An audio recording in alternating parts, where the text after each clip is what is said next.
बेशक पाकिस्तान कुदरत के राजों में से एक राज है। ये वो सरजमीन है जो बेशुमार आजमाइशों के बावजूद हमेशा मजबूत खड़ी रही। आज पूरी दुनिया जंगों, कशीदगी और ताकत की कशमकश में उलझी हुई है।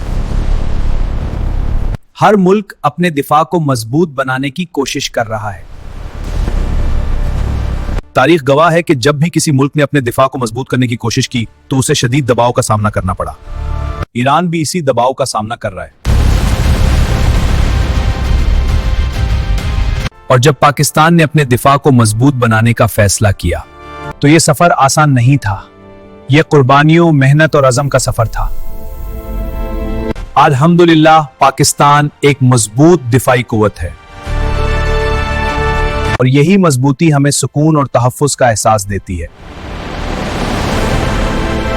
हमें सियासी इख्तिलाफात जरूर रखने चाहिए, लेकिन कौमी मफाद, इत्तेहाद और गैरत पर कभी समझौता नहीं होना चाहिए।